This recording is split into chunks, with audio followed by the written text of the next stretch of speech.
I've worked a lot of jobs in my 32 years, but nothing sticks to you like the mines. My dad worked them, my granddad too. And when I turned 20, I told myself I'd do anything but. By 22, I was wearing a hard hat with a lamp strapped on, telling myself it was just until I found something else. 10 years later, I was still clocking midnight shifts in the Appalachian dark, lungs filled with cold dust, bones humming from the machinery. The midnight shift was quieter than the day shift. Fewer people, fewer trucks, just the endless hum of conveyors and the occasional bark over the radios. I didn't mind it much. You could almost forget you were 100 feet from the belly of the mountain. You could look out at the tree line and convince yourself you were just pulling an all-nighter at a job site, not digging into the earth's guts. That night started like any other. I was on surface duty, keeping an eye on the entrance and the generator lights. The floodlights hummed, casting pale yellow cones into the woods. Beyond them, it was nothing but black hills and the whisper of wind. You get used to that blackness out here. It presses against you, like it wants to swallow the light whole. I leaned on the rail with my thermos of coffee, sweeping the spotlight across the Treeline every so often. Standard protocol: keep an eye out for trespassers, deer, or the occasional drunk who got lost from town. I'd done it 100 times. I wasn't expecting to see anything. But then the beam cut across something tall. At first, I thought it was a man. Maybe one of the day shift stragglers or some hunter who'd wandered too close. But no man I'd ever seen was that tall, easily over 8 feet, shoulders broad as a doorframe. It stood just at the edge of the light, matted fur glinting in patches. My breath caught, and for a second I thought maybe I'd finally dozed on my feet, seeing shadows where there weren't any. Then it moved. Not away, not toward me, but sideways. It loped on 2 legs like it had done it all its life. The trees bent as it slipped between them. That's when it screamed. I've heard coyotes rip the night apart. I've heard a bobcat's shriek that sounds like a child being murdered. But this wasn't any animal I knew. The sound started low, so deep I felt it vibrate through my chest, and climbed into a pitch that rattled the floodlights themselves. My spotlight slipped in my hands, jittering against the trees. My coffee spilled across my boots. And then silence. I staggered back, heart hammering, eyes watering from adrenaline. I waited for someone else to come running out, for a voice on the radio to crackle asking if I'd heard it too. Nothing. Just the conveyor whirring and the buzz of the lights. When Rick, the shift boss, came out a few minutes later, I tried to explain. Something out there, big, screamed like a damn train whistle. He just smirked, rubbing his beard. "You been hitting that thermos with anything besides coffee, Dylan?" I wanted to argue, but my voice cracked, and I didn't have the fight in me. Nobody else had heard it. Not Tasha in the loader, not Miguel working the generator. Just me. By dawn, I had almost convinced myself I imagined it. Long nights make fools of tired men. Then the day crew found the prints. I was halfway to clocking out when a couple of them started hollering. I went over, squinting against the new sun, and there they were in the soft dirt near the Treeline. Footprints. Not boots, not bare. 5 toes, 18 inches long, deep enough you could fill one with water. A silence fell over the group. A few of the guys muttered bear anyway, though we all knew better. Bears don't leave clean human-like prints. And nothing in West Virginia grows feet that size. They brought in a visiting biologist from the university, Dr. Patel, sharp suit under a puffy jacket, camera gear slung over his shoulder. He measured the prints, crouched over them, recorded the distances. I hovered nearby, waiting for an answer. Finally, I asked, "So what do you think?" He didn't look up. "I think it's unusual." That was all he'd say in front of the crew. Later, when I caught him alone, I pressed harder. He adjusted his glasses, his face pale. "Did you see its face?" "No," I admitted. "Just the shape." He nodded once, like he'd expected that. Then he packed up and left without another word. I couldn't stop thinking about it. For weeks after, I avoided surface duty. Every time I had to check the Treeline, I felt sweat roll down my back. I kept hearing the echo of that scream, rattling in my chest. I told myself to let it go. Nobody else cared. Life went on. But one night, near the end of my run at that site, I made the mistake of going back out there alone. I don't know what I thought I'd find. Maybe I wanted proof, something solid to tell myself it hadn't just been exhaustion.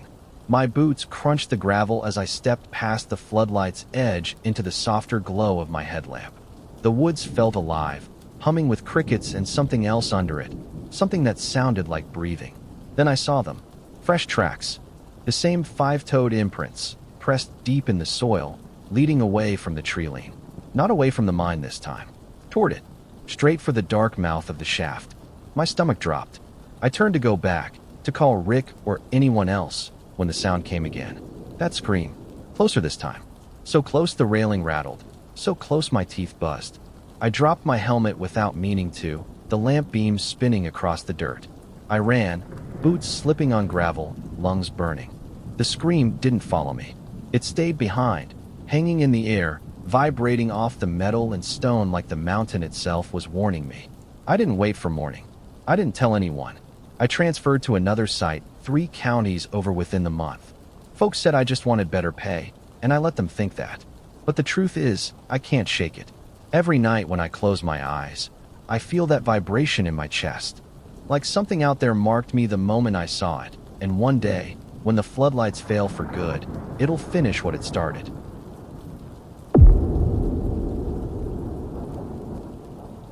I've been a ranger in Shenandoah for nearly a decade, long enough that Skyline Drive feels more like home than the little rental I keep down in Waynesboro. Nights in the park are strange things, beautiful and quiet, but never still. Owls throw their calls across the hollows like echoes of gunfire, and deer will freeze in your headlights so perfectly it feels staged. If you've spent enough nights out here, you learn what's normal. The sigh of wind in the white pines, the scurry of raccoons, the occasional bear crashing through brush. You also learn to ignore the things that aren't supposed to matter. Phantom radio chatter, dispatch glitches, even the rumors of lost time some of the old-timers pass around.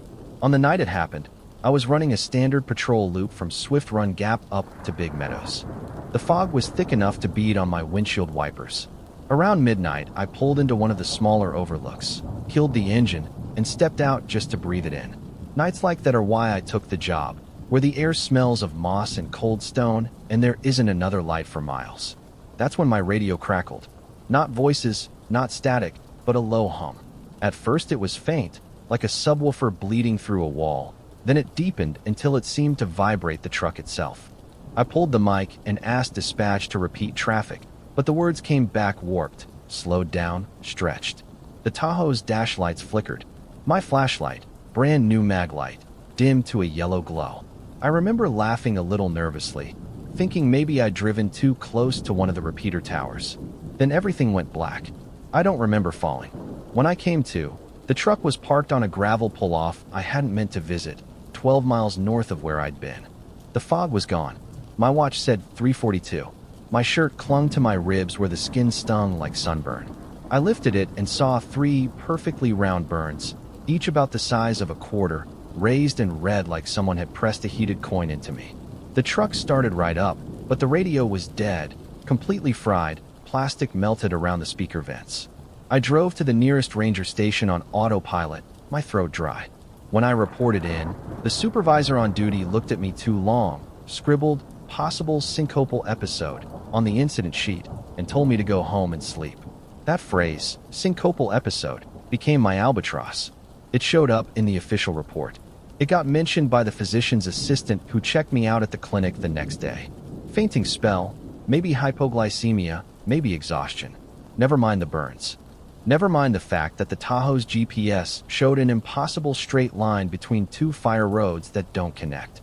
Never mind that my flashlight was ruined, its circuitry blackened like it had been microwaved. I couldn't let it go. 2 nights later, I retraced the route. This time I came armed with a backup handheld, sealed and foiled to shield it, and my personal phone set to record audio. The forest was calm, the same familiar ridges and switchbacks. But near where the blackout happened, I found something new. ATV tracks in the mud, fresh, where no ATVs are allowed. They led toward a stand of pines, one of which wasn't a pine at all, but a disguised tower. Too perfect, with a panel that hummed if you pressed your ear against it. The hum, that same low, gut-aching vibration. I backed off fast, adrenaline shoving my heart against my ribs. Back at home, I dug through old reports. Buried in maintenance logs and incident summaries were at least 6 other cases in the past 2 years. Rangers complaining of headaches, lost time, nausea, always in that same sector. The wording was identical every time. Medical episode during patrol. That's when paranoia became certainty. This wasn't just me. Someone was covering it. I tried to raise it with my supervisor. He nodded, slow and unreadable, and told me to focus on more pressing issues like poachers and stray dogs. I walked out of his office with a pit in my stomach.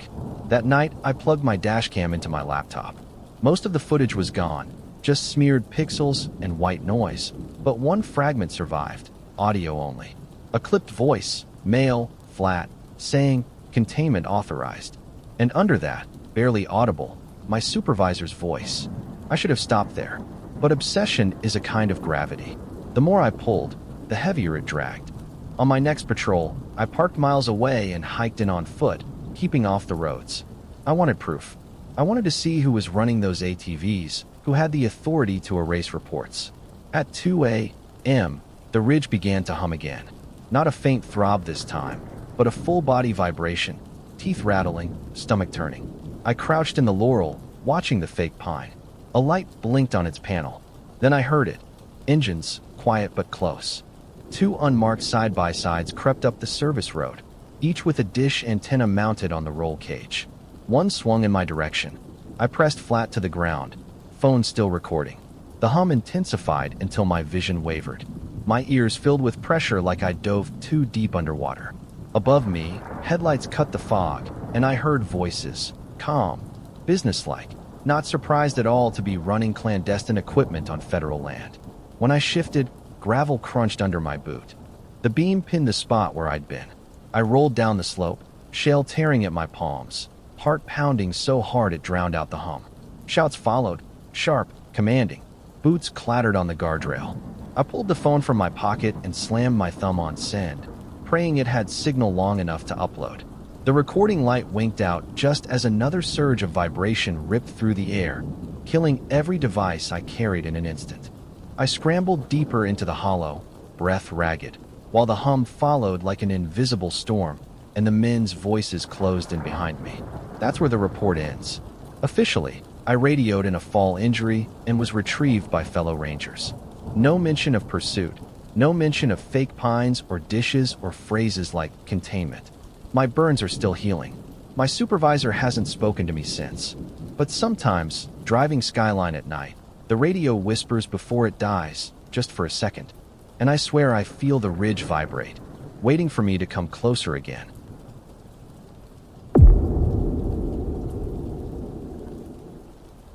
I've scouted plenty of weird parcels in my 5 years working real estate development in Tennessee, but I've never lost sleep over one until Parcel 19B. I was raised in Cocke County, just east of Knoxville, where ridges roll so close you can't see the horizon straight. I know how to read plats, old deed calls, and timber cuts. I know how to pace off a line through briars and find a corner stake under 3 inches of moss. Developers in the city think land is just numbers on a map. But out here, if you don't trust your boots and your compass, you'll get turned around and never find what you're looking for. The morning it started, I'd been walking a flag boundary for a 200-acre tract our company wanted to package for investors, second homes, maybe even a retreat. The usual pitch. It was early March, the trees still bare, the ground soggy from melt. I followed pink flagging down a hollow and broke through laurel into a clearing I hadn't expected. And there it was. A log cabin, perfectly preserved, standing proud in the middle of the hollow. I stopped dead. It wasn't one of those rotting tobacco barns you sometimes find leaning sideways on a back lot. This was pristine, squared chestnut logs, dovetail notched, the chinking clean and tight. A dog trot ran straight through the middle, shadowed in the dim light, and the roof shingles looked new. I could almost smell the resin. I pulled my phone, circled the cabin snapping photos from every angle. Even filmed a short walk around. I checked coordinates twice, dropped pins, and scribbled notes in my pad. A structure like this could turn an ordinary parcel into a heritage rehab, gold mine. Restored cabins fetch tourist dollars. By the time I climbed back out, I was buzzing. I shot an email to my boss with the GPS coordinates and told him he needed to come see it himself. 3 days later, I was back with him and 2 potential investors. We hiked down the same spur. I followed the same ridge cut, checked the GPS pin on my phone. But when we pushed through the laurel, there was nothing. No clearing, no cabin, just dense forest. Mature poplars and oaks that would have taken half a century to grow. Underbrush so thick we could barely walk. I spun in circles, showing them my phone. It was here, right here. I've got photos. My boss gave me the look people give when they think you've had one too many drinks. The investors laughed, muttered about ghost cabins, and headed back uphill. I stayed behind, scrolling through my gallery. The cabin photos were gone. The timestamps were the same. The GPS tags identical. But each image showed nothing more than trees, briars, leaf litter. As if I'd been photographing an empty hollow all along. That night, I couldn't sleep. I replayed the video clip I swore I shot. Now it was 15 seconds of shaky footage of underbrush. My notes were still there, measurements, timber descriptions, restoration potential, but they read like the ramblings of someone describing something imaginary. For a few hours, I wondered if maybe I'd had some kind of episode. Sunstroke, a blood sugar dip, something. Maybe I hallucinated it. But I'd grown up here. I knew what I saw. The more I thought about it, the more things bothered me. Like how my phone's signal had been strong in that hollow, despite me being 10 miles from the nearest tower. Normally out there you're lucky to send a text. But that day, bars lit up full. And when I cross-checked the coordinates, they were off, just slightly. A few dozen meters of drift. The kind you get when the datum doesn't match. NAD 27 versus WGS 84. A rookie surveyor's mistake. Except I wasn't a rookie, and I knew I hadn't made that mistake. Something was wrong. 2 nights later, I drove back alone. I parked off a gravel spur, stashed my work phone in the glove box, and pulled out a personal flip phone I'd bought at a gas station. No cloud sync. No apps. Just call and text.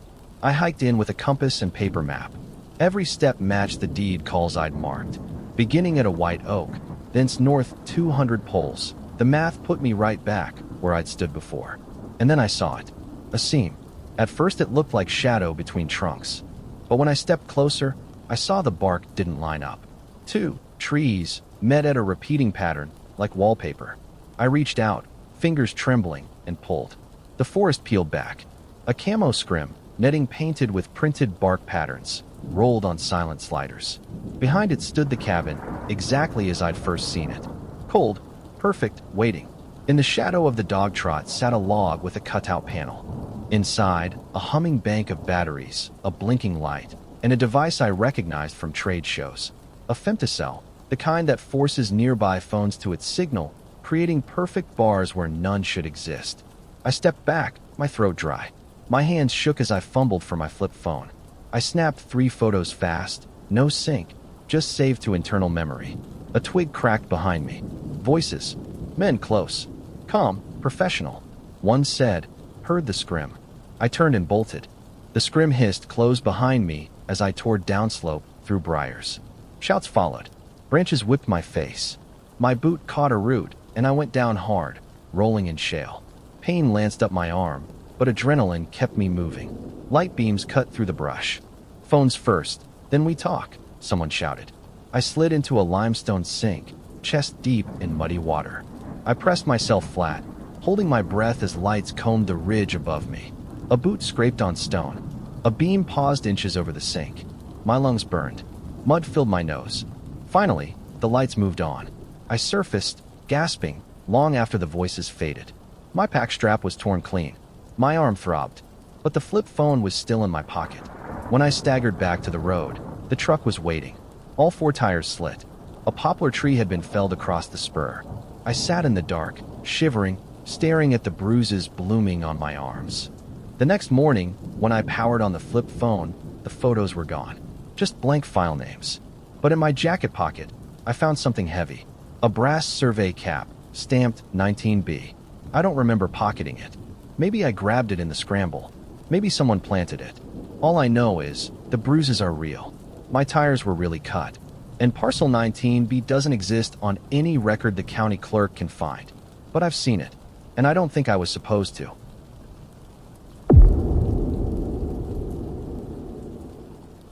I've hunted these ridgelines my whole life. Grew up running the hollers of Randolph County, fishing the tigard, glassing deer across Cheat Mountain long before I ever carried a rifle of my own. The Monongahela National Forest is the kind of place that'll chew up anyone who doesn't respect it. Steep grades, endless thickets, weather that turns on a dime. You can get turned around in minutes if you're not paying attention. But I wasn't some weekend warrior. I was 54, a veteran, and I'd logged more hours in this forest than I could count. That's why what happened out there still keeps me awake. It was early November, bough season, crisp air carrying the smell of frost and leaf rot. I left camp before dawn, a thermos of black coffee in my pack and my old Matthews compound slung over my shoulder. The ridge above Red Creek always pulled game, and I'd set up a blind there years before. My plan was simple: blast the far slope, watch for movement, and head back before noon. The morning started quiet, peaceful. Gray squirrels barking, a pileated woodpecker hammering in the distance. Around 9, I shifted position to stretch my legs when I heard it. Dale, clear as if someone stood 20 yards behind me. My wife's voice. I froze. Linda was at home, 2 counties away. I'd kissed her goodbye at the kitchen table the night before, told her I'd be gone 3 days. She didn't even know the exact drainage I was in. Yet here her voice was, cracking through the air like she was in trouble. Dale, help me. I spun, arrow knocked, eyes scanning the timber. Nothing but pines and laurel. My hand went for my handheld Garmin GPS, more out of instinct than need. The screen glitched, arrow spinning, compass bouncing like it had lost the satellites. Dale, please, this way. The voice came again, but from a different direction.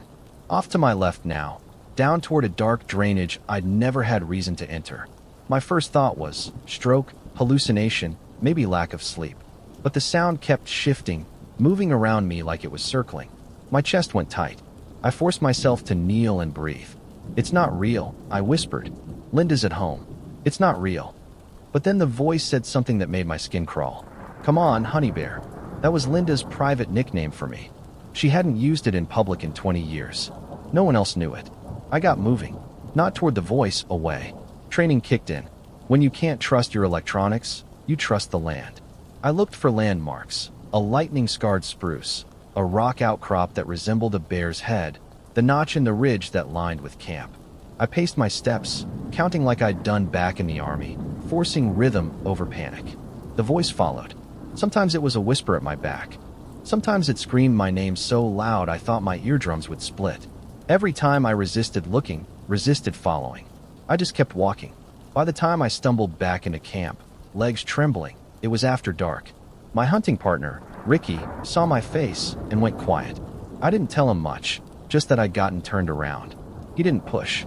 That night, I barely slept. The next morning, I made a decision I shouldn't have. I went back. I wanted answers. Proof. Maybe it was just some sick prank. Maybe some kids with a speaker trying to scare hunters. Whatever it was, I wasn't leaving without knowing. The forest was still damp with fog when I retraced my steps. About a mile down the slope, I caught a flash of something in the branches. Metallic. I glassed it with my binoculars and froze. An electronic game caller. One of the programmable ones, the kind hunters use for coyotes. Only this one wasn't on the ground. It was strapped 10 feet up a hemlock, camouflaged with bark wrap. I climbed up, hard hammering, and pulled the SD card. The device was loaded with sound files. Turkey yelps, predator calls, and then a folder labeled voices. The first file I opened was my wife's voice. Dale, help me. Another was Honey Bear. The last one made my stomach turn. It was my voice. This way. Keep going. Below the tree, the soil was disturbed. Fresh prints, soft-soled boots, not hiking tread, and scattered brass. 223 casings, maybe a dozen. They were all aimed downhill, toward the drainage I'd been lured toward. And then I saw it. A sapling marked with reflective tape, pointing straight to what I thought was just ground cover. I brushed the leaves aside with my boot. Beneath was a shaft, maybe 30 feet deep, old and timbered out like part of a forgotten mine. Right at the lip was a crude snare, fishing line stretched ankle-high. I knelt there shaking, imagining myself stepping forward, chasing Linda's phantom voice straight into that hole with someone waiting above me. I should have left right then, but I made another mistake. I called it in. The ranger who met me was a wiry man named Hendricks. He didn't smile much. I showed him the collar, the casings, the shaft. He whistled low but didn't say much. Just, best back out together. We started up the ridge. That's when I heard it again. Dale, please. I'm hurt. Linda's voice. But this time it wasn't bouncing around the trees. It was coming from inside the shaft, rising, echoing, raw with pain. Hendrix's eyes went wide. He opened his mouth to say something, but I stopped him. We both knew Linda was nowhere near. I picked up a rock and dropped it in. It clattered far below, then silence. Then the voice rose again, closer, clearer. "Honey Bear, don't leave me down here." Hendrix muttered, "Jesus Christ." I scanned the ground. At the lip of the shaft, just behind where I'd dropped the rock, I saw another strand of fishing line. This one was attached to a crude tripwire, set to drop something heavy into the hole. My stomach twisted. We backed out slow, rifles up. The voice followed us, calling, pleading, shifting into tones I'd never heard from Linda in real life. At one point, it sounded like a child. At another, like a man. Always knowing my name. Always urging me closer. When we finally cleared the ridge, Hendrix looked at me, pale as paper. "You ever heard of the Siren stories?" I nodded once. Old campfire talk. Hunters whispering about voices in the forest that called you by name.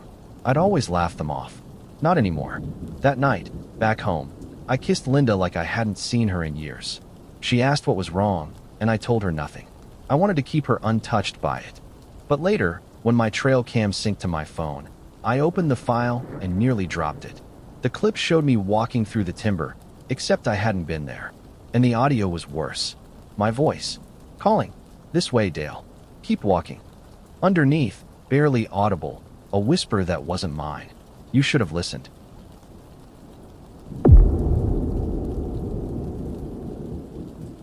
People picture park maintenance as trimming hedges, replacing signs, maybe clearing a picnic area after a storm. Truth is, most of it's lonely, back-breaking work in places visitors barely glance at. I'd been at it since my 20s, and by 41, I'd grown into the rhythm. Pack tools, hike miles of trail, fix what needed fixing, and leave before the fog rolled too heavy. I knew Rough Fork Trail well. It wound quiet through the Smokies, hemmed in by rhododendron thickets and old hardwoods, the kind of place where sound carried strange. My job that morning was simple. Replace fencing where tourists had worn shortcuts in a fragile hillside. The air was damp, the kind that clung to your shirt and made the woods smell rich and green. I had just hammered the last rail in when I spotted a narrow game trail beaten into the underbrush. Deer, I figured, or maybe wild hogs. It bent deeper into a pocket of laurel. Something in me said check it, so I did. The clearing opened sudden, no bigger than a living room, and I froze. On the ground lay a circle, 8 or 9 feet across. But it wasn't made of stone or logs. It was bones, tiny vertebrae, bird wings, rodent skulls, each piece laid edge to edge like someone had measured it. At the circle's heart sat a rusted dog collar, green with age, tag eaten by corrosion. Around it stood stakes, waist-high, cut smooth and jammed deep. Each was carved with symbols I didn't recognize, jagged lines, crude spirals, stick figures twisted wrong. They weren't sloppy carvings either. Whoever did them took their time. I backed out slow, pulse hammering. This wasn't kids messing around. Someone meant it to be here. I reported it that afternoon. Expected to be laughed at, maybe told to pull it down myself. Instead, the ranger on duty just nodded, tight-jawed, and said, "We'll send a team." By the following week, word came back. 6 more sites had been found along Rough Fork and adjoining ridges. Some bigger, some smaller, all with the same bone circles and carved stakes. 2 even had collars still readable. Local tags. Pets neighbors swore had vanished from yards. That's when it stopped being weird vandalism and started feeling dangerous. The official line was under investigation. But I heard whispers, rangers muttering about a group, maybe organized, maybe not, moving through the mountains. A cult. No one said the word out loud, but you could see it in their eyes. I tried to shrug it off. Did my routes, fixed signs, mended fences. But the woods didn't feel the same anymore. Every snapping twig felt like someone watching. Then the first note showed up, tucked under my truck's wiper blade, written in block letters on lined paper, "Stay quiet." I turned it over in my hands, heart thudding. Showed it to my boss, who told me to hang on to it, don't worry. Easy for him to say. He wasn't the one with strangers leaving threats on his windshield. The second time, they came closer. Spray painted the same circle from Rough Fork across my shed door. Tools tossed inside, though nothing taken. Just enough to say, we were here. Daisy, my mutt, barked herself hoarse that night. I barely slept. The third was worse. I stepped out at sunrise to see red paint scrawled across my porch steps. Last warning. The letters dripped down into the gravel, still wet. That's when I called the sheriff. He came out, took pictures, sighed like his lungs carried the weight of 10 counties. Tommy, this thing's bigger than you think. We're hearing reports across state lines. Could be organized.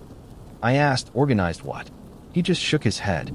After that, every job on Rough Fork felt like a death sentence. Radios cut out with static. Daisy growled at the Treeline when I loaded my truck. At night I swore I heard footsteps crunching gravel just beyond the porch light. But when I looked, nothing. Then came the night that finished me. Sometime after midnight, gravel crunched again. Slow, deliberate. I sat up, shotgun in hand, heart pounding. My wife whispered, "Tommy, someone's out there." I hit the floodlight. The yard lit up like noon, but no one stood there. The gravel drive was empty. Then I saw it. On the hood of my truck, carved deep into the paint with something sharp, was that same circle symbol. Fresh, the edges raw and silver where metal showed through. I stood frozen, shotgun clutched, floodlight buzzing. Whoever had done it was close. Close enough to carve into my truck without a sound. Close enough to vanish the moment I turned the light. The next morning, I called my boss and told him I was done. Find someone else for Rough Fork. I'm out. A month later, over coffee, a ranger buddy leaned in and said, "You stirred up a hornet's nest, Tommy. Those circles? Not just here. North Carolina, Virginia, Kentucky. Same bones. Same symbols. Same collars. No arrests ever came. I still fix fences, still clear trails. But I stick to safe ones now, routes with joggers and tourists in sneakers. Daisy sleeps inside every night. My floodlight stays on. Neighbors still lose pets sometimes. Flyers go up. Missing cat, missing beagle, missing shepherd. Folks blame coyotes. I think of those bone circles hidden in the rhododendron and know better. I never went back to Rough Fork. But when Daisy bristles at the window and I hear faint crunching on the gravel, I wonder if those circles really stayed in the woods, or if they're waiting to be built again, closer to home.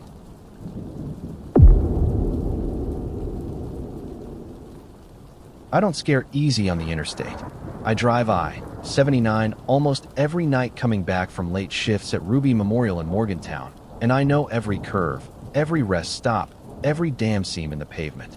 Nursing school means long hours, bad coffee, and a lot of miles with just me and the white lines. If you've driven it enough, the road becomes routine. Deer flashing in the median, semis drifting across lanes, the fog that clings to the Monongahela Valley in the early hours. But what I saw on that stretch near exit 148 wasn't routine. It was almost 1 in the morning, early March, when it happened. The highway was nearly empty. Just a pair of taillights far ahead and nothing in my mirrors. I was tired but not nodding off tired, humming along to some podcast, sipping the last of a watery gas station Coke. That's when the shadow came down. At first I thought it was a low-flying bird caught in my beams. But the shape didn't flap like a bird. It glided, massive wings stiff, like steel plates catching the air. The span had to be wider than my car. It dipped low enough that my hood lit its underside, dark, ridged, gleaming. Then I saw the eyes. 2 burning red orbs fixed on me, glowing like brake lights in fog. They weren't reflections. I know what that looks like. These shone on their own, pulsing in sync. My chest tightened. My first thought was stupid. Oh my God, it's the Mothman. It kept pace with me, 30 feet up, wings cutting the air with a hiss I could hear even through my closed windows. Then it opened its mouth, or whatever passed for one, and let out a sound that didn't belong to anything alive. Not a screech, not a roar. A metallic shrill, high and constant, like sheet metal being torn mixed with a dentist's drill. The sound pierced my skull, made my teeth ache. I swerved onto the rumble strip, heart hammering, hands slick on the wheel. And then, as sudden as it appeared, it banked ahead. Its body tilted, wings stiff, and it circled the bridge that spans the Tigert Valley River near exit 148. Once, twice, screaming that metallic cry, before it tucked its wings and vanished into the night, straight down into the black water, like it had never been there. I pulled off at the next exit and sat shaking in a Sheetz parking lot for half an hour. My pulse wouldn't slow. I told myself I was just exhausted, that maybe it was some weird bird of prey, or a trick of the headlights, or even a hallucination from too much caffeine and not enough sleep. But deep down, my gut whispered what my brain refused. I saw something that wasn't supposed to exist. 3 days later, the bridge was closed. I heard it on the local news. Emergency inspection found serious structural instability. If traffic hadn't been stopped, the bridge could have collapsed within weeks, maybe days. Dozens dead in seconds. The thing I couldn't shake? That shadow, those glowing eyes, the way it circled the bridge like it was marking it. I started to believe I'd seen the infamous Mothman. I tried to convince myself I imagined it, but the dashcam proved otherwise. When I finally had the nerve to check, the video was there. A shape swooping into view, my headlights flaring off its underside, and those 2 glowing points. But the audio was ruined. The podcast cut into white noise, then into a rising test tone whine that grew until the mic overloaded. The scream was gone, replaced by something like a hearing test pushed into agony. Frame by frame, I studied the clip. The eyes didn't move like pupils. They blinked in perfect synchronization, like safety beacons. That detail made me question everything. I started digging. I cross-checked FAA NOTAMs, flight advisories, but there were none for that sector. I scoured the DOT website, but their inspection logs were vague, just boilerplate. In my insomnia, I pulled up academic papers on bridge integrity tests and drone inspections. Most used daylight quads, but one, from a WVU engineering team, mentioned acoustic resonance mapping with aerial VTOL platforms. They described blasting a structure with siren-like sound, then measuring the vibrations to find cracks. The metallic cry, the glowing eyes. It hadn't been a monster. It had been a drone. A massive VTOL drone running midnight tests. But here's the part that made my stomach flip. According to the paper, if the drone flagged a Category 4 instability, protocol demanded the structure be closed immediately. Yet the bridge stayed open for days after I saw it circled, shrieking into the dark. That meant the engineers knew. They knew it was unsafe, and they let us keep driving over it. I wanted proof. 1 week after the closure, I drove back to exit 148 at night. The road was blocked, concrete barriers across the lanes, orange flashers pulsing. I parked on the shoulder and climbed down the embankment, ignoring the "No trespassing" signs. The air was damp, heavy with the smell of the river. At first there was nothing but silence. Then, faintly, a whine. It started low, almost like tinnitus, then built into a sharp metallic tone. My teeth ached. The bridge itself seemed to tremble. And then it appeared, a black silhouette against the stars, wings stiff, red eyes sweeping the span. It circled, dipped, then hovered so low I could hear the turbines cutting the air. I stumbled back, dizzy from the sound. A pickup rolled up behind me on the service road. Magnetic contractor plates glinted in the headlights. A man got out, holding a handheld loudhailer. Roads closed. His voice boomed, distorted by the speaker. My ears rang. My vision swam. The drone dipped lower, the siren unbearable, and the asphalt under my shoes cracked faintly. I fumbled my phone to record. The screen whitened, then died. The man's light swung toward me. "Get back to your car." I staggered, caught my foot on broken pavement, and hit the ground so hard I bit my lip open. My mouth filled with blood. The drone's shadow swept over me, its siren pounding through my bones like the world itself was vibrating. I crawled, half blind, back up the embankment, scrambled into my car, and locked the doors. My ears fizzed with static, my vision spotted, but I managed to start the engine. In the rearview mirror, I saw the drone bank away, red eyes flashing, while the contractor's pickup idled by the barricade. I drove all the way home with blood drying on my chin, shaking so hard my teeth clattered. Now I know the truth. There was no omen, no supernatural warning. The Mothman wasn't there to save me. It was there because they already knew the bridge was dying, and they kept it open anyway. The part that chills me most isn't what I saw, it's what I heard. That metallic shriek wasn't just the drone. It was the sound of a bridge failing under stress. A death cry, recorded and measured, ignored until it couldn't be. And the only warning we'll ever get is one we can't stand to hear.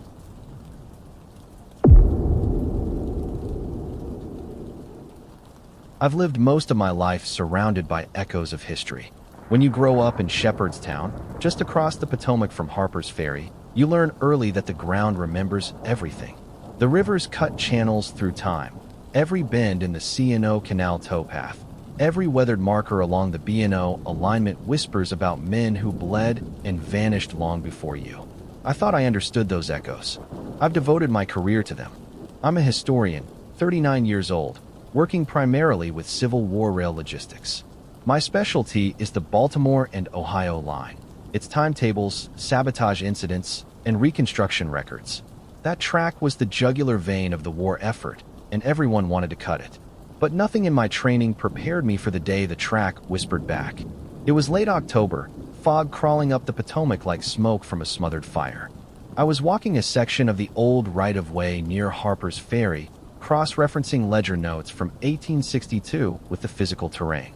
The modern CSX line runs parallel, but the stretch I studied was long abandoned, stone abutments scarred, ties rotted to mulch.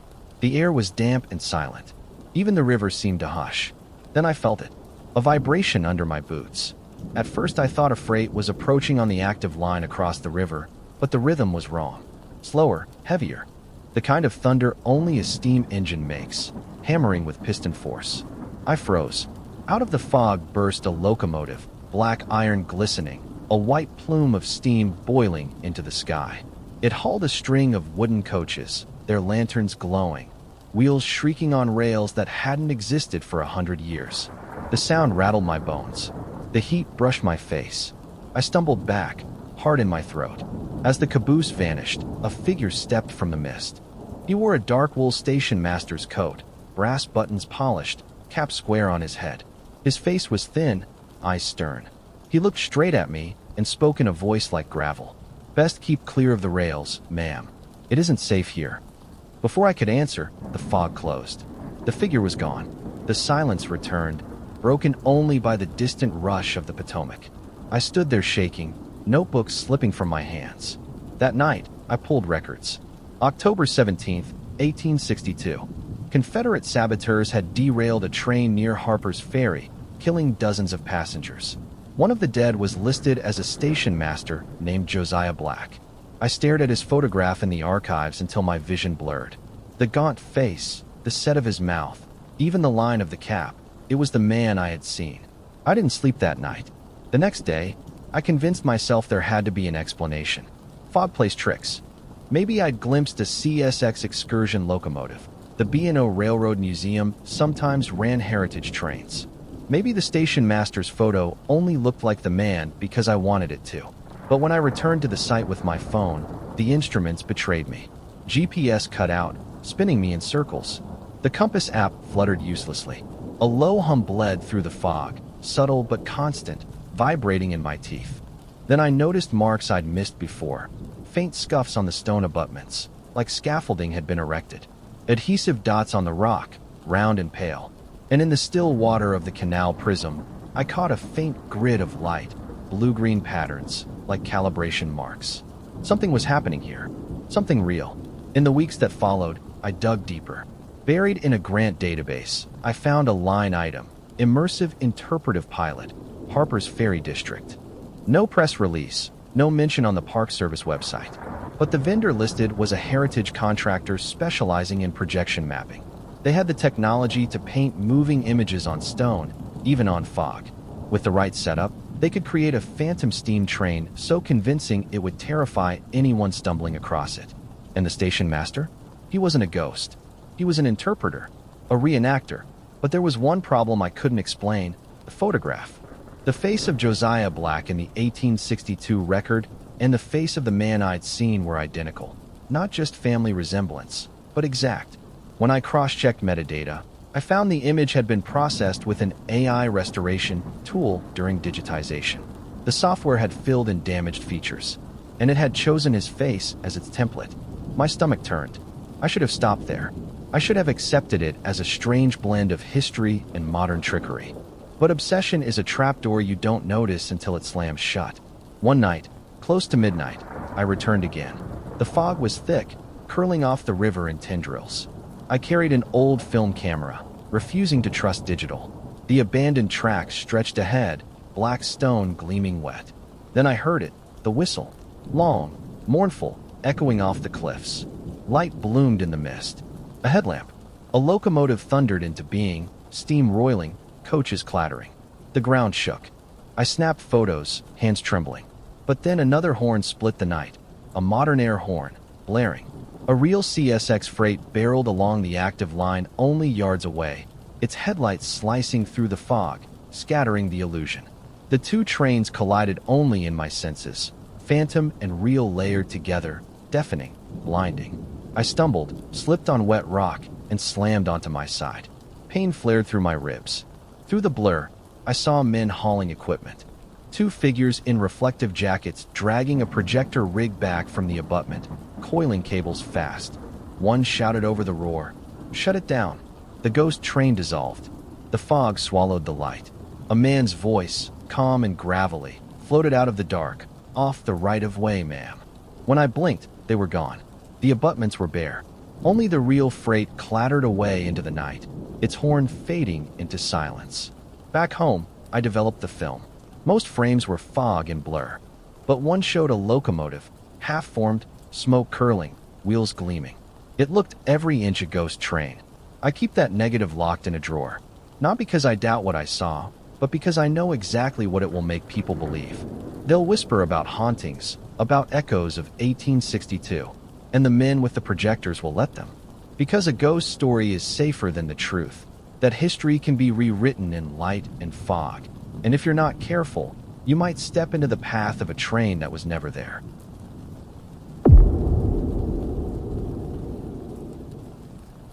I've worked the same postal route in my small town for nearly 15 years. I like the rhythm. Same streets, same porches, same dogs that bark every morning. But every summer, when my vacation time stacked up, I craved something wilder. For me, that was the Appalachian Trail. I wasn't a through hiker, not one of those folks who vanish for 6 months to walk the whole 2,000 plus miles. I was a section hiker, bite-sized chunks, a week here, a long weekend there. Every summer I picked up where I'd left off. It gave me something to look forward to, something to measure my life by. That year, I was tackling a stretch along the North Carolina/Tennessee border. Early June, humid as a steam room, but the rhododendron tunnels and long ridgelines made the sweat worth it. I'd left Hot Springs 2 days earlier and hadn't seen another soul since mid-afternoon. Solitude was fine with me. The rhythm of boots on dirt, white blazes flashing on trees, the steady plod of miles, that was peace. Around dusk, I came to a clearing just off the trail, a decent spot for a fire. I'd no sooner dropped my pack than I heard boots crunching from the other side of the ridge. A man appeared, older, maybe late 60s. Wiry frame, sun-baked skin, eyes sharp. His pack looked beat to hell. Canvas faded, straps patched with duct tape. He carried himself like he'd been out there a long, long time. "Evenin'," he said, voice gravelly but kind. "Mind if I join your fire?" I nodded. "Name's Steve." "Bill," he said, setting down his pack. We gathered wood, sparked the fire, and soon the shadows danced high against the trees. He didn't talk much at first, just let the silence sit. Then, when the fire was steady, he started in with stories. Bill knew the trail like no one I'd ever met. He described old shelters I'd never seen, ones I thought only existed in guidebooks from the 70s. He talked about springs that had long since dried, vistas that had been grown over. He mentioned a hiker hostel down near Davenport that I knew had burned in the 80s. At first I figured he was just a lifelong trail veteran. The ad attracts them, people who've been section hiking since before I was born. But the way he spoke felt stuck, like the trail existed for him in another decade, and he was still walking it that way. "You planning to make Springer this season?" he asked me. I laughed. "I'm no through hiker. Just a week here and there, that's my pace." He nodded, poking at the fire. "Nothing wrong with that, long as you keep walking." There was something in the way he said it, low and deliberate, that prickled the back of my neck. We sat up swapping stories until the fire burned low. He told me about a storm back in '79 that had flooded the Nolichucky. I told him about delivering mail in a blizzard where every house had left me hot chocolate in the box. It felt almost normal.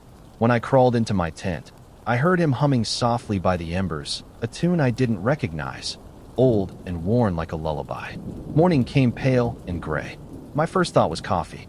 My second was that Bill's side of the camp looked undisturbed. No gear, no footprints in the dew.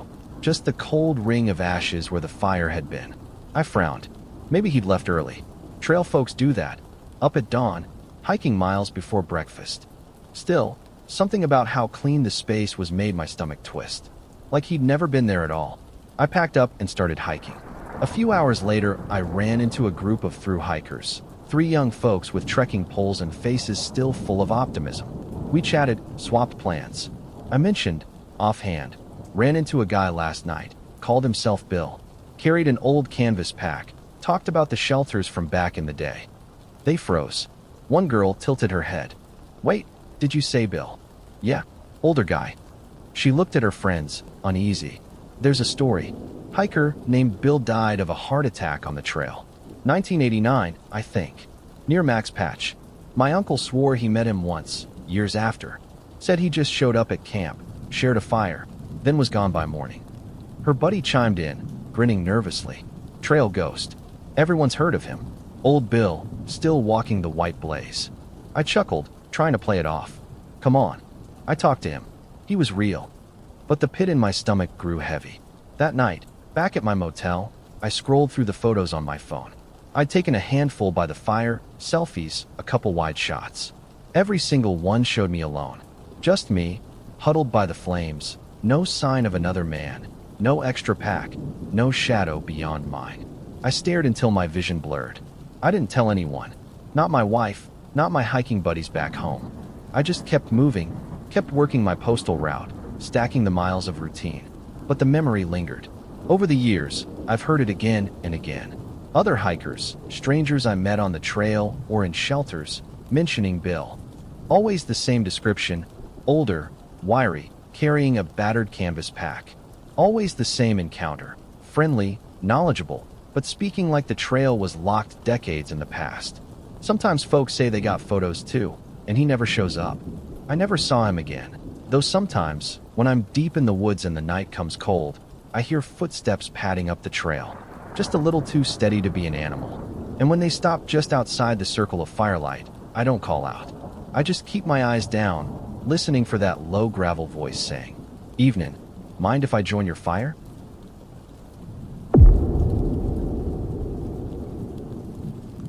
I never liked the name Devil's Denver. It sounds like something a preacher makes up to scare kids away from sneaking beers under the sandstone cliffs. But the truth is, everyone I know at Eastern Kentucky University has camped there at least once. It's a sandstone overhang tucked down a spur road near Red River Gorge, dark, damp, and hidden enough that no ranger bothers checking after dusk. You throw a tarp, pitch some tents, light a fire, and it feels like your own world. That's where I was on the night that split my life into before and after. It was a Saturday in October. I'd come with 3 friends, Kayla, her boyfriend Tanner, and Marcus from my geology lab. We hauled in coolers, strung lights, and told the same tired ghost stories students always tell about the place. Phantom miners, Confederate deserters, even a Cherokee curse. I laughed, but I'll admit the name Devil's Den still sat heavy in my head. The night was moonless, stars hard and bright. Around midnight, while Marcus tried to coax music from his speaker and Kayla passed around a flask, the forest went still. The cicadas hushed. Even the crickets fell silent. That's when I saw them. 7 lights. Bright, white, and perfect, sliding across the Treeline. Not stars, not planes. They moved too slowly, too deliberately, each one keeping the same precise spacing as they curved overhead. My skin prickled. Kayla's phone went dark. Then Tanner's speaker died mid-song. Then my phone, at 80% battery, shut off like I'd yanked it. I remember opening my mouth to say something smart. Guess the devil pulled the plug, but the words never came. Because suddenly my body felt hollow. The sound drained from the world. My arms and legs tingled, then went numb. My last clear thought was that I was falling sideways out of myself, as if my body was a coat someone had unbuttoned. My friends shouted my name, but their voices stretched thin, like echoes in a tunnel. Then nothing. When I woke, I was lying face up in the grass on a gravel service road, miles from camp. The sky was pale with dawn. My boots were caked with mud. My tongue tasted metallic, like I'd been chewing batteries. For a long moment, I couldn't move. I stared at the clouds drifting overhead and tried to remember how I'd gotten there. My watch said 6:42 a.m. The last thing I remembered was the lights. When I staggered back into camp hours later, my friends looked wrecked, eyes red, voices hoarse. They'd been searching for me since 1 in the morning. Marcus had called the county sheriff, who chalked it up to a lost camper, and told them to wait. Kayla grabbed my shoulders. "Ashley, where the hell were you? We thought you were dead." I had no answer. That night, while changing clothes, I noticed them. Circles, perfectly round marks, raised in red, stamped into the skin of my forearms. One on my ribs, two, just below the bra line. They weren't bruises, weren't bug bites. Too clean, too precise. At the campus clinic, the nurse practitioner frowned, took blood, and ordered an EKG. Everything came back normal. She said maybe it was contact dermatitis from plants. But she didn't look convinced. I lay awake in my dorm bed, staring at the ceiling, whispering the same words over and over. I lost 5 hours. I lost 5 hours. And I couldn't remember what happened. For weeks, I avoided the subject. My friends joked about aliens, but the laughter was brittle. Tanner swore he'd seen me vanish like smoke, and Marcus said he tried to run after me only to trip in the dark.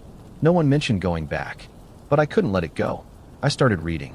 Not UFO blogs, real things. Papers on high-power microwaves. Articles on GPS interference. Reports of drones used for mineral surveys in Appalachia. The lights that night hadn't darted or wobbled like aircraft. They'd moved in a locked pattern, holding formation the way synchronized drones do at fireworks shows. And that shrill hum in my head, the numbness in my limbs, it sounded too much like what happens to lab animals when they're exposed to HPM bursts. The circles on my skin? They matched the size of adhesive electrodes used for heart monitors. The idea hit me so hard I had to sit down. Maybe I hadn't been abducted at all. Maybe I'd been scooped up by people. And maybe Devil's Den wasn't just a camp spot. Maybe it was a testing ground. 2 months later, I went back alone. I didn't take my smartphone. Just a disposable film camera, a compass, and an AM radio I'd bought at a pawn shop. No electronics worth jamming. I hiked in after midnight, boots crunching frosted leaves, breath clouding in the cold. The overhang loomed ahead, black against the stars. At first, nothing. Just wind sighing in the trees. Then the radio whined. A steady tone, high and shrill, crawling up my teeth. The compass needle trembled, swung east, then west. My skin prickled, and then the lights bloomed above the Treeline. 7 again, sliding into formation. I raised the disposable camera and snapped, hand shaking. That's when I saw the ground littered with things half buried in leaves, cut zip tie ends, a torn corner of a foil blanket, and a laminated tag reading RF safety. Authorized access only.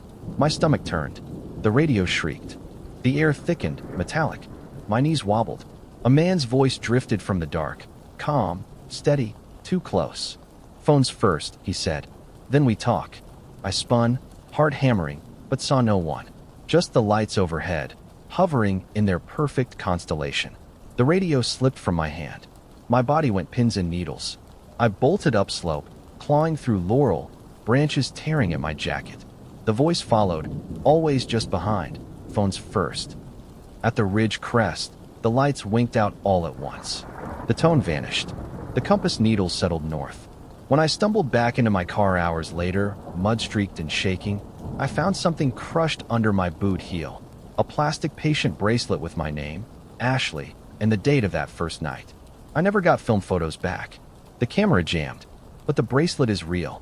The circles on my arms flared again that night, faint but visible, as if someone had pressed new electrodes into the same spots. People still laugh when I tell them. Aliens, they say. Abduction. A campfire story. But I know better. What I saw above Devil's Den wasn't supernatural. It was deliberate. It was human. And someone out there knows exactly what happened during those missing hours, because they were the ones who took them from me.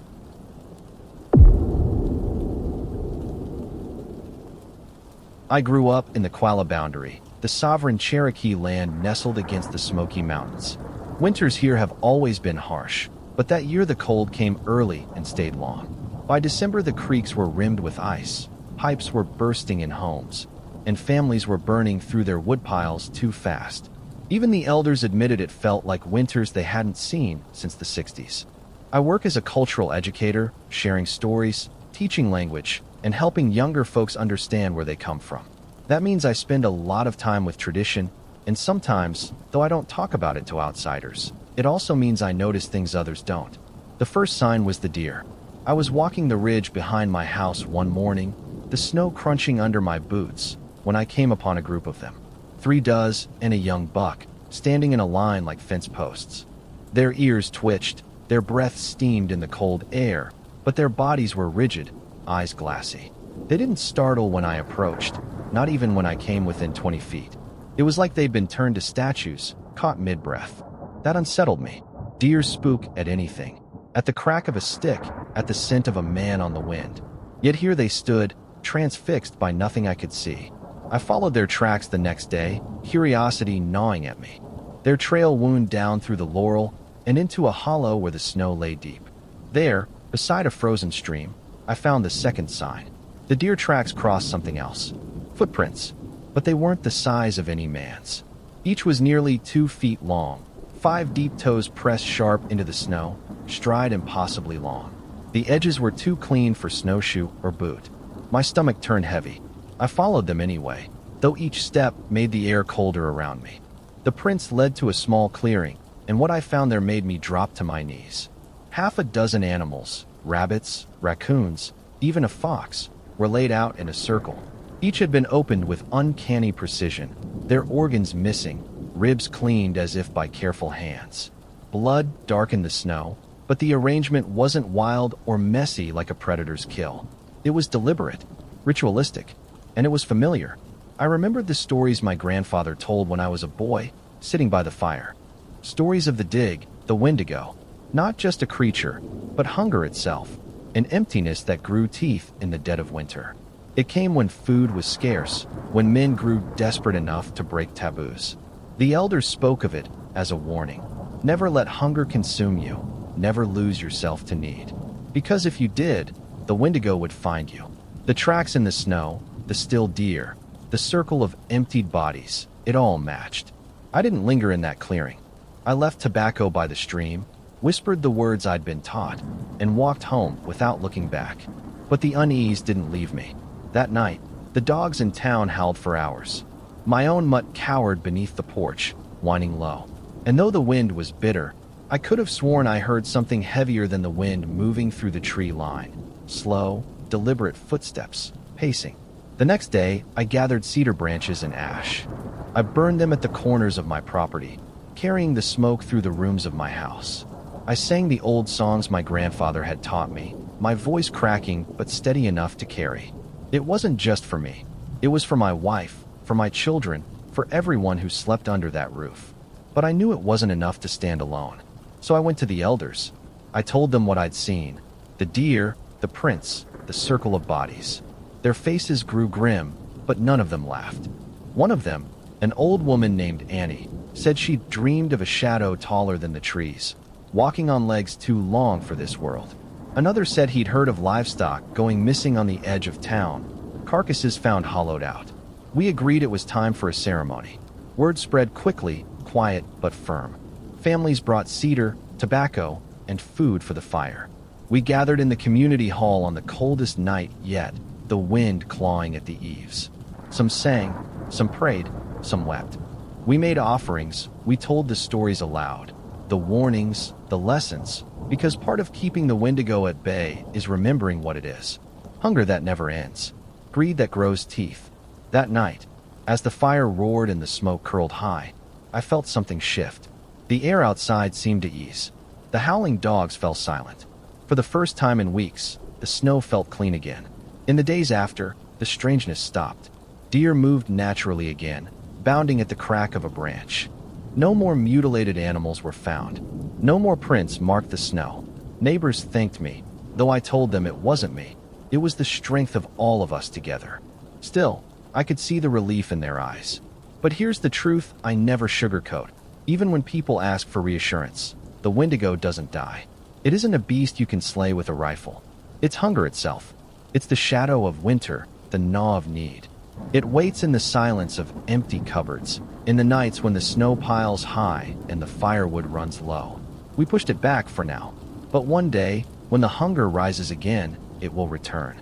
And some nights, When the moon is thin and the snow outside my window glows blue, I wake certain I can hear it.